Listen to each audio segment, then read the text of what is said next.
ಚಾಮರಾಜನಗರ ಜಿಲ್ಲೆಯ ಗುಂಡ್ಲುಪೇಟೆ ತಾಲೂಕಿನ ಹಂಗಳ ಗ್ರಾಮದಲ್ಲಿ ಮೃತಪಟ್ಟ ಕೋತಿಗೆ ಗ್ರಾಮಸ್ಥರು ಧಾರ್ಮಿಕ ವಿಧಿವಿಧಾನಗಳೊಂದಿಗೆ ಅಂತ್ಯಕ್ರಿಯೆ ನಡೆಸಿದ್ದಾರೆ.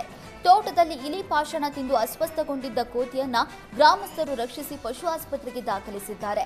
ಆದರೆ ಚಿಕಿತ್ಸೆ ಫಲಿಸದೆ ಕೋತಿ ಮೃತಪಟ್ಟಿದೆ. ಕೋತಿ ಸಾವಿನಿಂದ ಮರುಗಿದ ಗ್ರಾಮಸ್ಥರು ಮಾನವೀಯತೆ ಮೆರೆದಿದ್ದಾರೆ. ಮೃತ ಮಂಗನಿಗೆ ಸ್ನಾನ ಮಾಡಿಸಿ ಹೊಸ ಬಟ್ಟೆ ತೊಡಿಸಿ ಪೂಜೆ ಮಾಡಿದ್ದಾರೆ.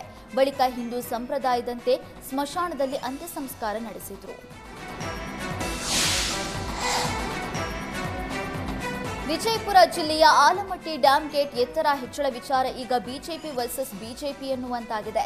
ಮಹಾರಾಷ್ಟ್ರದಲ್ಲಿರುವ ಬಿಜೆಪಿ ಸರ್ಕಾರದ ಸಚಿವರು ಆಲಮಟ್ಟಿ ಡ್ಯಾಂನ ಎತ್ತರ ಹೆಚ್ಚಳಕ್ಕೆ ಅಡ್ಡಗಾಲು ಹಾಕಿದ್ದಾರೆ. ಇದಕ್ಕೆ ವಿರೋಧ ಎನ್ನುವಂತೆ ರಾಜ್ಯದ ಬಿಜೆಪಿ ಮಾಜಿ ಸಚಿವ ಎಸ್ಕೆ ಬೆಳ್ಳುಬ್ಬಿ ಮಹಾರಾಷ್ಟ್ರದ ಬಿಜೆಪಿ ಸರ್ಕಾರದ ವಿರುದ್ಧವೇ ಆಕ್ರೋಶ ಹೊರಹಾಕಿದ್ದಾರೆ. ವಿಜಯಪುರದಲ್ಲಿ ಮಾತನಾಡಿದ ಬೆಳ್ಳುಬ್ಬಿ ಮಹಾರಾಷ್ಟ್ರ ಬಿಜೆಪಿ ಸಚಿವರ ನಿಲುವಿಗೆ ಕಿಡಿಕಾರಿದ್ದಾರೆ. ಮಹಾರಾಷ್ಟ್ರ ಸರ್ಕಾರ ಆಲಮಟ್ಟಿ ಡ್ಯಾಂ ಎತ್ತರ ಹೆಚ್ಚಳಕ್ಕೆ ವಿರೋಧ ಮಾಡ್ತಾ ಇರುವಂತದ್ದು ಸಮಂಜಸವಲ್ಲ. ರೈತರ ಹಿತಾಸಕ್ತಿಯನ್ನು ಅರಿತು ಡ್ಯಾಂ ಎತ್ತರ ಹೆಚ್ಚಳದಿಂದ ಆಗುವ ಪರಿಣಾಮಗಳ ಸತ್ಯಾಸತ್ಯತೆ ಅರಿತು ಮಹಾನಾಯಕರು ವಿರೋಧ ವ್ಯಕ್ತಪಡಿಸಬೇಕು ಅಂತ ಆಕ್ರೋಶ ಹೊರಹಾಕಿದ್ದಾರೆ. ಮಹಾರಾಷ್ಟ್ರದಲ್ಲಿ ನಮ್ಮದೇ ಪಕ್ಷದ ಸರ್ಕಾರವಿದ್ರೂ ಕೂಡ ಅವರ ನಿಲುವುಗಳಿಗೆ ನಮ್ಮ ವಿರೋಧವಿದೆ ಅಂತ ಮಾಜಿ ಸಚಿವ ಎಸ್ಕೆ ಬೆಳ್ಳುಬ್ಬಿ ಕಡ್ಡಿ ಮುರಿದಂತೆ ಮಾತನಾಡಿದ್ದಾರೆ. ಶಿವಮೊಗ್ಗದಲ್ಲಿ ಗಾಂಜಾ ಮಾರಾಟ ದಂಧೆ ಹೆಚ್ಚಾಗಿದೆ. ಕಾರ್ಯಾಚರಣೆ ನಡೆಸಿದ ಶಿವಮೊಗ್ಗದ ಸೆಂಟ್ ಠಾಣೆಯ ಪೊಲೀಸರು ಒಬ್ಬನನ್ನ ಬಂಧಿಸಿದ್ದಾರೆ.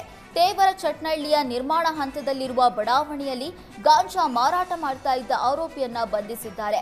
ಚನ್ನಗಿರಿಯ ಟಿಪ್ಪು ನಗರ ಬಡಾವಣೆಯ ಮೊಹಮ್ಮದ್ ಜಮೀರ್ ಅಹಮದ್ ಬಂಧಿತ ಆರೋಪಿ. ಬಂಧಿತನಿಂದ 25,000 ರೂಪಾಯಿ ಮೌಲ್ಯದ ಒಣಗಾಂಜಾ ಹಾಗೂ ಒಂದು ಬೈಕ್ ಅನ್ನು ವಶಕ್ಕೆ ಪಡೆದಿದ್ದಾರೆ. 25,000 ಮೌಲ್ಯದ 1 ಕೆಜಿ 219 ಗ್ರಾಂ ಗಾಂಜಾವನ್ನು ವಶಪಡಿಸಿಕೊಳ್ಳಲಾಗಿದೆ.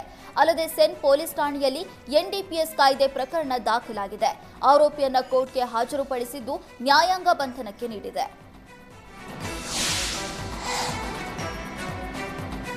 ಅಂಬೇಡ್ಕರ್ ಭಾವಚಿತ್ರ ಹರಿದು ಕಿಡಿಗೇಡಿಗಳು ಅವಮಾನ ಮಾಡಿರುವ ಘಟನೆ ಧಾರವಾಡದ ಮಣಿಕಿಲ್ಲಾದಲ್ಲಿ ನಡೆದಿದೆ. 134ನೇ ಜಯಂತ್ಯೋತ್ಸವ ದಿನಾಚರಣೆಯ ಅಂಗವಾಗಿ ಮಣಿಕಿಲ್ಲ ಸರ್ಕಲ್ನಲ್ಲಿ ಬ್ಯಾನರ್ ಹಾಕಲಾಗಿತ್ತು. ಆದರೆ ಯಾರೋ ಕಿಡಿಗೇಡಿಗಳು ರಾತ್ರೋರಾತ್ರಿ ಬ್ಯಾನರ್ನಲ್ಲಿ ಅಂಬೇಡ್ಕರ್ ಭಾವಚಿತ್ರ ಹಾಕಲಾಗಿದ್ದ ಭಾಗವನ್ನ ಹರಿದು ಹಾಕಿದ್ದಾರೆ. ಧಾರವಾಡದ ಶಹರ ಪೊಲೀಸ್ ಠಾಣೆಯಲ್ಲಿ ಪ್ರಕರಣ ದಾಖಲಾಗಿದ್ದು ಕೃತ್ಯವೆಸಗಿದ ಕಿಡಿಗೇಡಿಗಳಿಗಾಗಿ ಪೊಲೀಸರು ಶೋಧ ಮುಂದುವರೆಸಿದ್ದಾರೆ.